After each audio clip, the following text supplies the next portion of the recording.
Hi, Pat the Podcast Editor here. What does the future of social media marketing look like?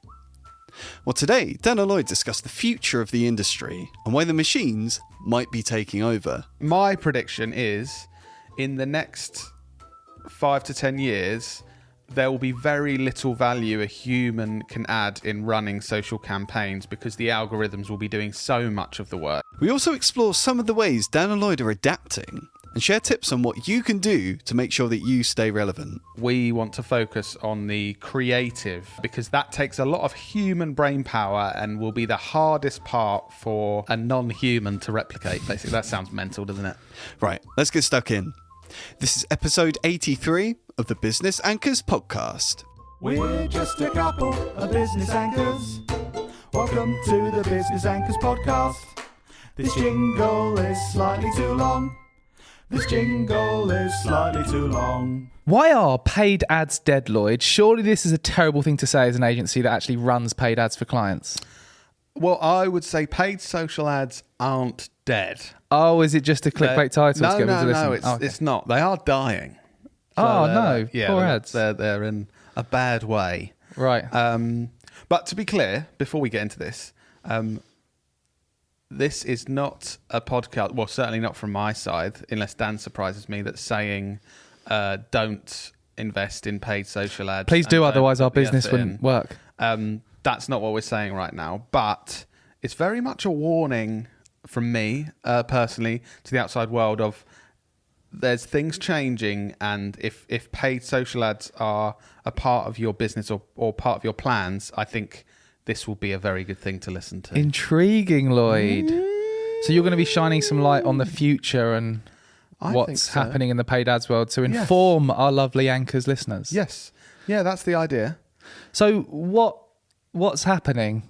Can you give us some context as to why we're talking about this?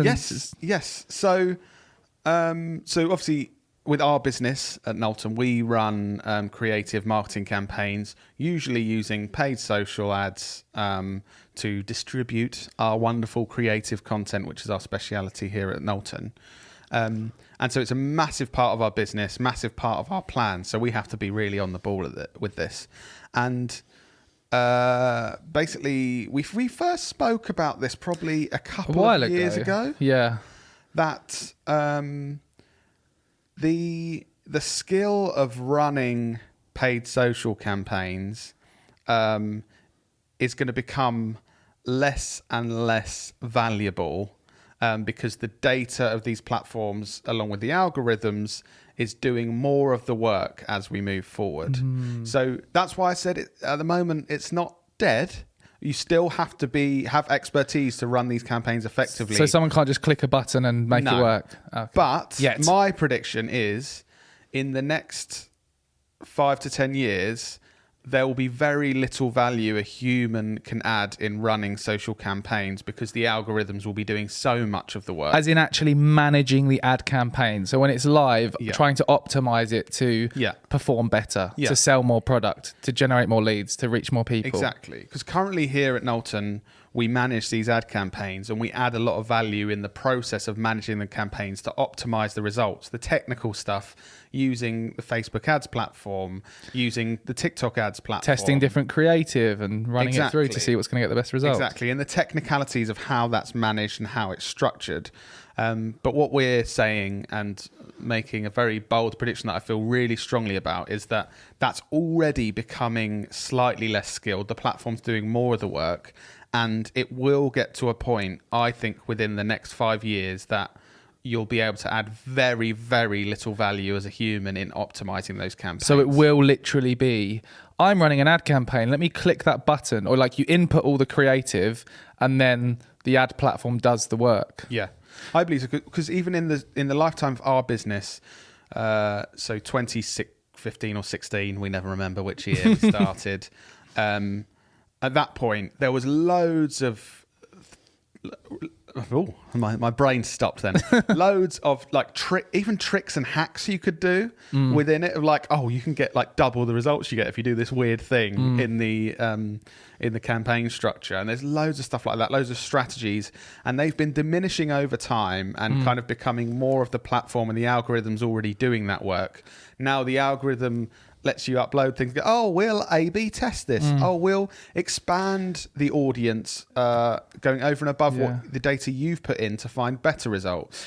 It's definitely become apparent, like they're pushing more features for them to do them, aka the ad platforms, to do the testing. You see when you're setting up a campaign, it's like, do you want us to do this A/B test? And we'll do it. Just put 2 bits of creative in there rather than you having to manually do it all. And do you know why they're doing that? Why are they doing that, Lloyd? Because they know that they can do better work with the algorithms and the data than a human can do. So when they have that option, they're thinking, hang on, we make more money if we do a better job and get more leads for this company, more sales, more whatever, or make it a more enjoyable experience for our users. So once they have that functionality and they know it, they're pushing basically let our algorithms do the work rather than you as a human who is flawed, like all of us, no offense.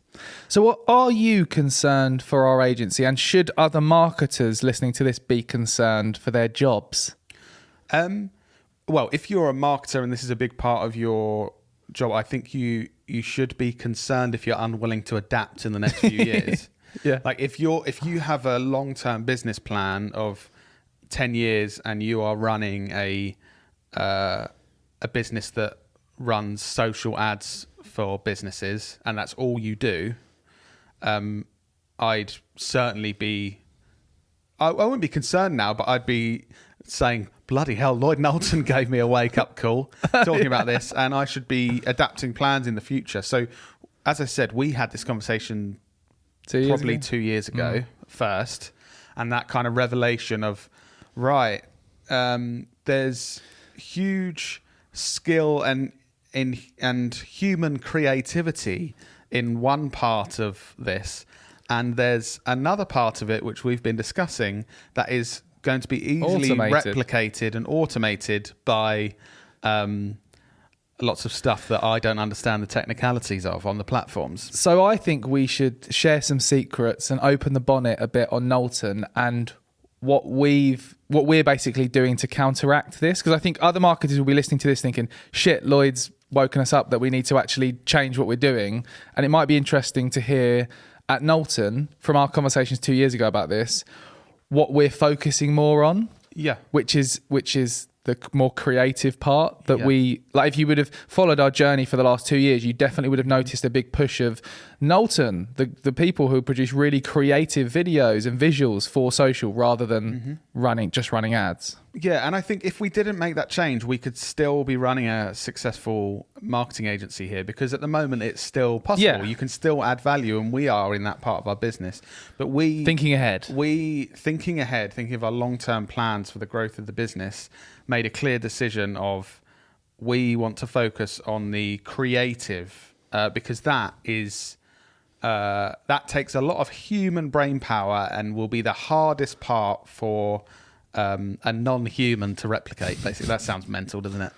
But and so we're focusing on the creativity, maximizing the creativity out of our business and the creative output, as in the videos we create mainly. But obviously, that can be images and all these other types of ads. It can be ad copy, but all the stuff that humans can add that value, and it's going to be very, probably in 50 to 100 years, we'll just all be robots. It won't be humans making creative ads, because it's like, oh, don't forget, switch the creativity button on, and then it shows you this thing.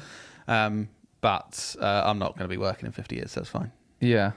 And I think marketers listening to this should be thinking, how are they differentiating themselves with the creative element?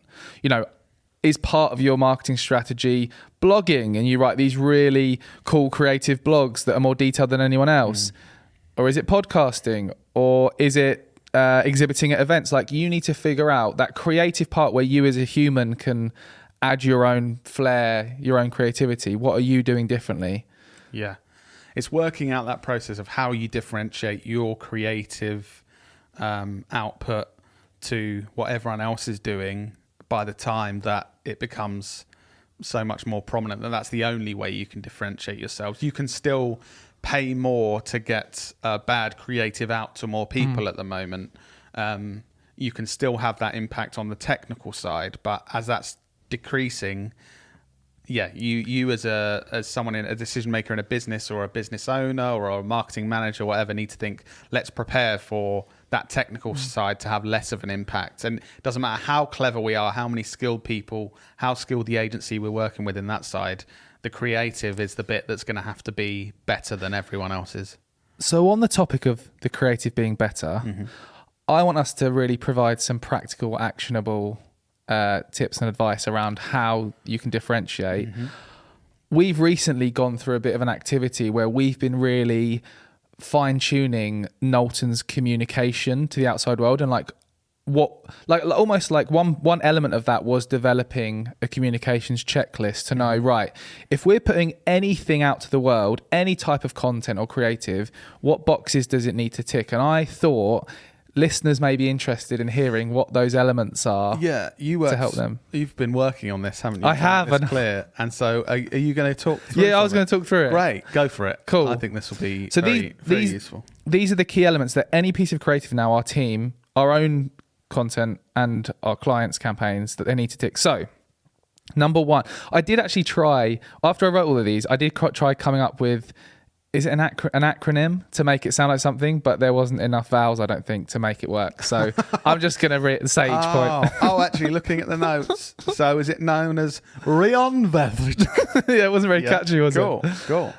Always remember Rionvev. So the first thing, relatable. Some of these will be things we've spoken about in the past, some won't. Is this piece of content relatable to the ideal person you want it to reach? Like, are they consuming this nodding along, like, yep. And when communicating to this team, I want them to be thinking, putting themselves and being empathetic in the target customer shoes. Are they literally nodding along to this, thinking, I can relate to that? You know, we've done campaigns targeting parents before, and we're really thinking, when we're coming up with the concept, will parents actually relate to this? And you have to nail down who that audience is really specifically at the start of this process, because we previously, before we'd put this structure in place and had this checklist and this kind of thing, while we were working all this out, we would come up with ideas first before we were kind of thinking about who this is for. Doesn't make sense. So they're generic ideas of like, we find this funny, or we would listen to this would persuade us. Whereas obviously focusing on relatability, you need to know who that audience is. And then, as Dan said, use that empathy, which we've discussed in previous episodes, to be like, so what does that 24-year-old male that likes Lord of the Rings want to be seeing and going to be nodding his head along to for this great Lord of the Rings product? And actually take the time to understand those people. Like, as an agency, we put a lot of time into having kickoff calls and speaking to our customers to understand their customers, to figure out what are these people actually like. You know, they know them better than we do. And also do our own research to really figure out who they are. And it also helps if you have someone in the team who's in that demographic, because then you've got real people you can speak to. I think this is a challenge more for smaller businesses rather than big corporations, is that they think of their marketing as, what do we want to put out to the world? Like the big brands know this, and they've got teams working on this, and it's fine. But say, for example, you know, a local golf club or a local gaming shop or something, like those kind of businesses. Like, we love golf, we love gaming. Yeah, what Let's do we talk about want our customers to know? We want you to know there's this offer on. And we want you to know we've changed our opening hours. But they don't think, what do our customers actually... Empathy. Yeah, what are they thinking? What the position they're in? How do we need to communicate to get through to them and persuade them to take whatever action? I think even more recently, trying to share like some insights into how we do things, we've really shifted and really focused our creative sessions more on that as well. Like, rather than thinking, what do we want to do? Actually thinking, who are these people and what do they care about? What will really stop them scrolling in their newsfeed? It makes it more, I find as well, it makes it more interesting when you have to get into the mindset of like, right, I'm a 17-year-old girl who loves skincare. That's actually a more interesting exercise. Or let's use a less less creepy example. Yeah. I'm a 50-year-old man, a beginner at golf. Yeah. Like that, it's really interesting. You have to get yourself in that mind of like, oh, okay, so I'm at the end stages of my career. I'm earning a decent amount of money. I'm actually thinking about retirement in the next 10 years. I go home and my kids have left the house. Comfort's a key thing for me, and ease and convenience rather. Like I'm happy to pay more if it's more convenient to get coffee in the coffee shop rather than price. I'm in a position now where I've earned a bit more and my kids aren't at home. I've got more spare cash. You're such a 50-year-old golfer. I'm already in that mindset, to be honest. That's why that's so easy. Cool. Okay, so that's the first point. Is it relatable? That's the first really important thing. That's what we should be saying. Yes. Secondly, is it emotion triggering? Like looking at humans, when our emotions are triggered, it makes us take action. Think about when, like if you look at all the classic formats of ads, think of like charity appeals. When it's the, for just £3 a month, and it's that kind of thing. It's showing emotive visuals of, hard up people, and it's trying to trigger those emotions. Or if it's a Super Bowl ad, and it's actually, funnily enough, the Super Bowl. Don't know if you saw some of the ads on the Super Bowl. One of the most effective ads totally goes against all of what we're saying, which was Coinbase's ad. Did you see that? Yes. No, I haven't seen it. I've heard about it. They just had a QR code, like the classic DVD loading screen where it's got the DVD logo and it bounces from corner to corner. It was just that with a QR code that people could scan and get $15 of free Bitcoin. Like totally basic bit of creative, not relevant to, but incredibly well. So anyway, is it emotion triggering? Is it triggering some kind of emotion? Is it making them laugh? Is it making them cry? Is it making them feel enjoyment or sadness? There's a really good St. John's Ambulance ad, I remember. Is it St. John's Ambulance? I think it's St. John's Ambulance. Yeah, where I remember showing this as an example a few years ago at an event I spoke at, where it's to do with like keeping an eye on your kids and looking after them and stuff, and it's like all happy, and then a kid falls out of a tree, and it's actually, I watched it, like it really triggered my emotion and made me think I need to look after my son more. Yeah. You do. Or look out for them more. So is it triggering some kind of emotion? And a lot of the campaigns we run trigger entertainment and laughter and that kind of thing. Sorry, trigger entertainment. I mean, trigger the emotion of entertainment. I mean, trigger like laughter and joy. And not entertainment. I really feel entertainment today. The third point, is it on brand? It's really key that people need to recognize this piece of creative as being yours. I think in the early days of our business, we sucked at this because we were like, no, this is what's going to get the attention and make the customers do this. And obviously sometimes we were pitching stuff and they're like, this goes against everything to do with I remember you used to get really annoyed at me because, it was just me and you and we were like designing everything. Every week I'd change the font that we were using and you're like, this doesn't look like us. What are you doing? I was like, I prefer this font this week. For our own business. This looks cool on this image, so I'm just going to do this. I'm like, we're trying to build our brand and our business and you're changing the font. But it's obviously bigger than font. Oh, it's bigger than font. Sort of thing.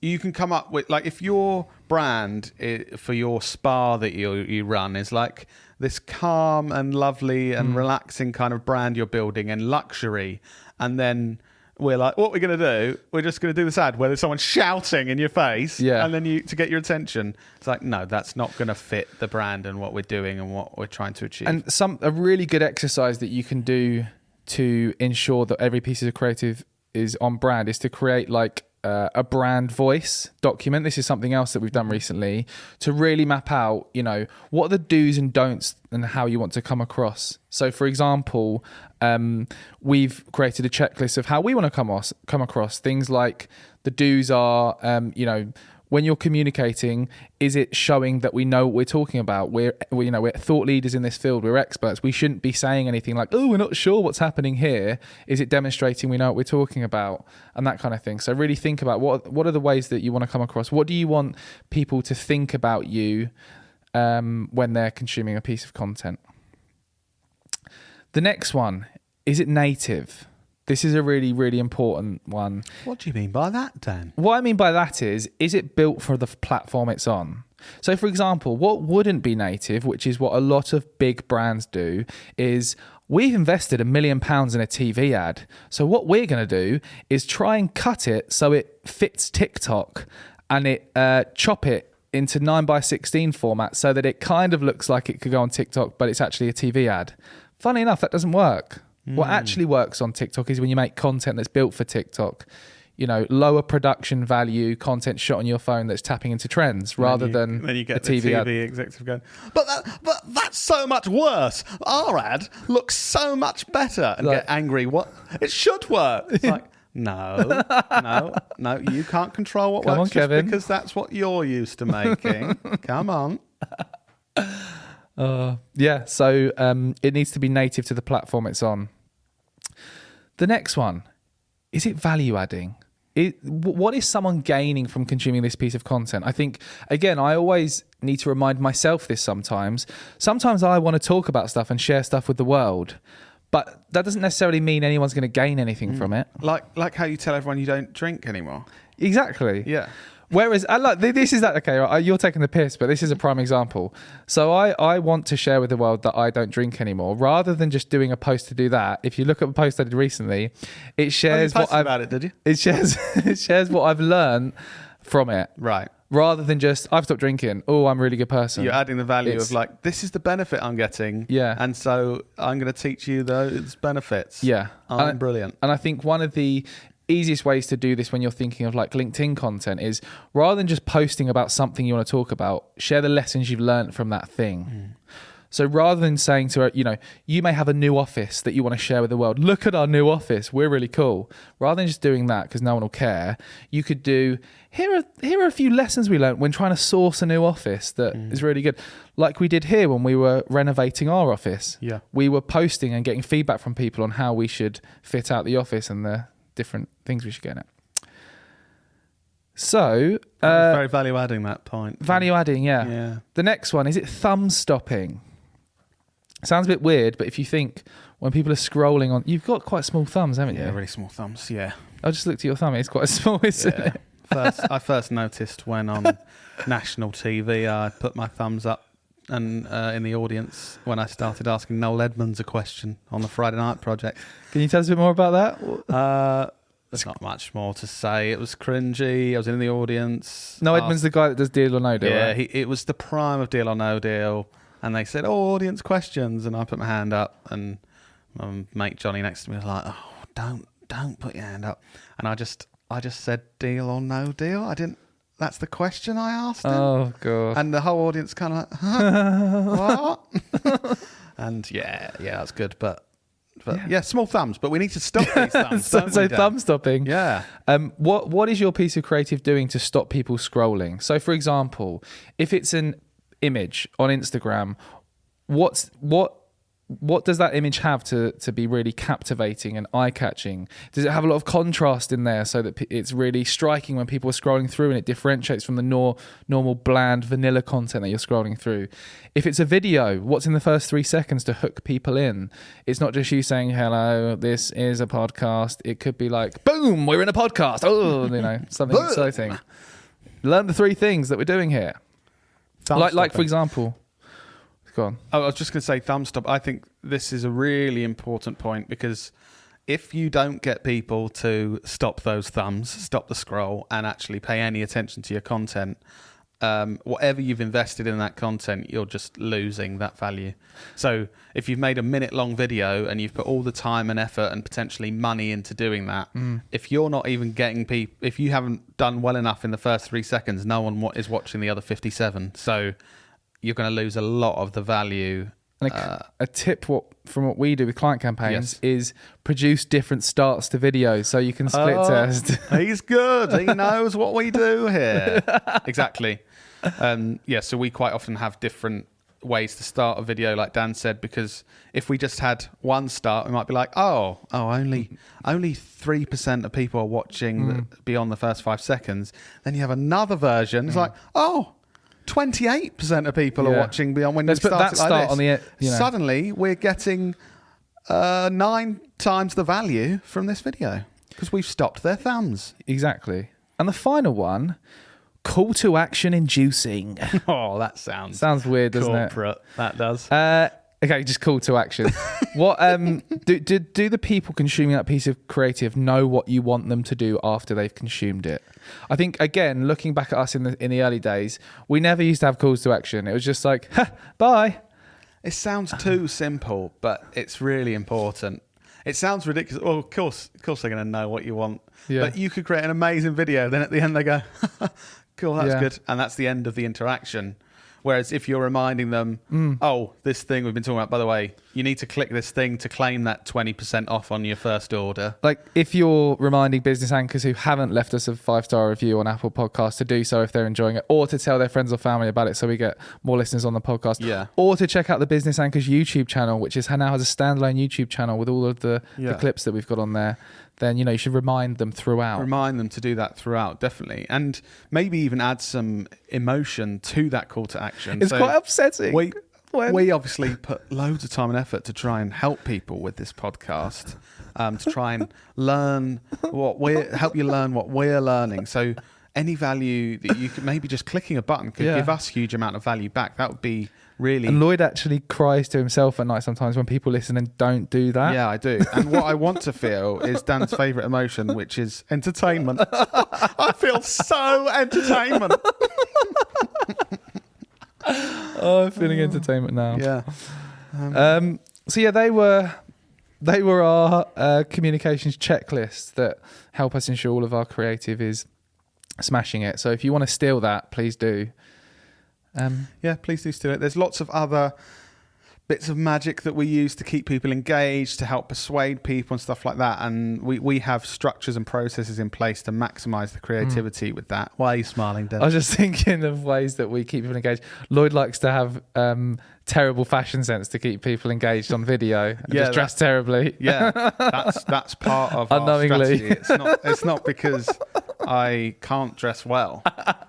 It's all strategy. Yeah, it's all part of the brand, isn't it? Yeah. And when you burp on the podcast, we actually script that for entertainment. Yeah. It's not just because I can't control my bodily functions. It's really the strategy behind it. Oh man, so much thought goes into this. Talking of strategy, if you want to know how we have run this podcast and all the tips we've learned from it, the previous episode, I think it was 83 or 82, we talked all through that, didn't we, Lloyd? Yeah. So well, this one is 80. This is 83, sorry, so 82, 82, yeah. You could listen to that. So, in summary, this is important, guys. This is how we add value to your lives. Remember this. If you have a business that's planning to or currently is using paid social ads as a major part of your business to get your to get awareness for your business or get conversions, anything like that, be prepared in the next few years for there to be a switch and go over the tipping point where the creative of your ads and your content is going to be the only thing that matters. And if you're not preparing for that, there's going to be a moment, there's going to be that tipping point where those tricks and strategies and things in the way you manage campaigns isn't going to be good enough. So make those plans now.